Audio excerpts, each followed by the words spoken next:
ಅದ್ರ ಬಗ್ಗೆ ಇನ್ನೂ ಏನು ನನಗೆ ತಿಳಿದ ಮಟ್ಟಕ್ಕೆ ಚರ್ಚೆ ಆಗಿಲ್ಲಣ್ಣ. ಇವತ್ತು ಮಾನ್ಯ ಕುಮಾರಣ್ಣ ಅವರು ದೆಹಲಿಯಲ್ಲಿ ಇದ್ದಾರೆ.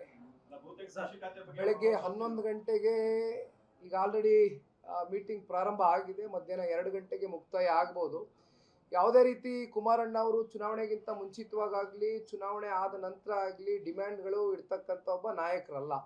ಇವತ್ತು ನಮಗೆ ಅತ್ಯಂತ ಸಂತೋಷ ತಂದುಕೊಟ್ಟಿರ್ತಕ್ಕಂಥ ವಿಚಾರ ಏನಂದರೆ, ಇವತ್ತೇನು NDA ಮೈತ್ರಿಕೂಟದ ಎಲ್ಲ ನಮ್ಮ ಪಕ್ಷದ ಅಭ್ಯರ್ಥಿಗಳು ನಮ್ಮ ರಾಜ್ಯದಲ್ಲಿ ಅತಿ ಹೆಚ್ಚು ಬಹುಮತದಿಂದ, ವಿಶೇಷವಾಗಿ ನಮ್ಮ ಹಳೆ ಮೈಸೂರು ಪ್ರಾಂತ್ಯದಲ್ಲಿ ಎಲ್ಲೋ ಒಂದು ಕಡೆ ಚಾಮರಾಜನಗರ ಹಾಗೂ ಹಾಸನ 2 ಲೋಕಸಭಾ ಕ್ಷೇತ್ರವನ್ನು ಬಿಟ್ಟು ಇನ್ನು ಮಿಕ್ಕಿ ಎಲ್ಲ ಕ್ಷೇತ್ರಗಳಲ್ಲೂ ಕೂಡ ಅತ್ಯಂತ ದೊಡ್ಡ ಮಟ್ಟದ ಬಹುಮತವನ್ನು ಇವತ್ತು ನೀಡಿರ್ತಕ್ಕಂಥದ್ದು. ಕುಮಾರಣ್ಣನ ನಾಯಕತ್ವದ ಮೇಲೆ ಇವತ್ತು ವಿಶ್ವಾಸ ಇಟ್ಟು ಜನ ಮತ ನೀಡಿದ್ದಾರೆ. ಯಡಿಯೂರಪ್ಪಜಿಯವರ ನಾಯಕತ್ವದ ಮೇಲೆ ವಿಶ್ವಾಸ ಇಟ್ಟು ಇವತ್ತು ಜನ ಮತ ನೀಡಿದ್ದಾರೆ. ಹಾಗಾಗಿ ಕುಮಾರಣ್ಣ ಚುನಾವಣೆಗಿಂತ ಮುಂಚಿತವಾಗಲಿ ಈಗಾಗಲಿ ಯಾವುದೇ ರೀತಿ ನಮಗೆ ಇಂಥದ್ದೇ ಖಾತೆ ಬೇಕು ಅಥವಾ ನಾನು ಮಂತ್ರಿ ಆಗಬೇಕು ಅಂತಕ್ಕಂಥದ್ರ ಬಗ್ಗೆ ನನ್ನ ಒಂದು ಗಮನದಲ್ಲಿ ಇರ್ತಕ್ಕಂಥ ಹಿನ್ನೆಲೆಯಲ್ಲಿ ಚರ್ಚೆ ಆಗಿದೆ. ಸಮ್ಮಿಶ್ರ ಬಂದಿರೋದ್ರಿಂದ ಬೇರೆ ಬೇರೆ ಸಣ್ಣ ಪುಟ್ಟ ಪಕ್ಷಗಳ ಖಾತೆಗಳಿಗೆ ಡಿಮ್ಯಾಂಡ್ ಇಡ್ತಾ ಇದೆ. ಅಂದ್ರೆ ನಿಮಗೆ ಯಾವ ಮಾನದಂಡ ಸಿಗ್ಬೋದು?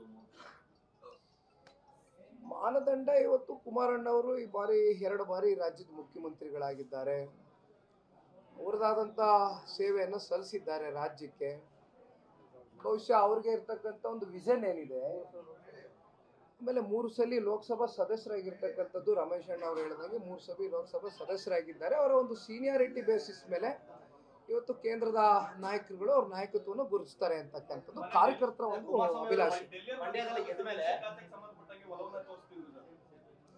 ಇದು ಬಹುಶಃ ಎಲ್ಲ ನಮ್ಮ ಕಾರ್ಯಕರ್ತರುಗಳ ಬಾಯಲ್ಲಿ ಚುನಾವಣೆ ಸಂದರ್ಭದಲ್ಲಿ ಕುಮಾರಣ್ಣ ಅವ್ರಿಗೆ ರೈತರ ಮೇಲೆ ಇರ್ತಕ್ಕಂಥ ಒಂದು ಕಾಳಜಿಯ ಒಂದು ಹಿನ್ನೆಲೆಯಲ್ಲಿ ಸಾಕಷ್ಟು ಜನ ನಮ್ಮ ಕಾರ್ಯಕರ್ತರ ಒಂದು ಮನಸ್ಸಲ್ಲಿ ಕುಮಾರಣ್ಣ ಅವ್ರಿಗೆ ಅವ್ರ ಮನಸ್ಸಲ್ಲೇ ಅವರು ಒಂದು ರೀತಿ ಪ್ರೀತಿ ವಿಶ್ವಾಸದಿಂದ ಖಾತೆಗಳನ್ನ ಕೊಟ್ಕೊಂಡಿದ್ದಾರೆ.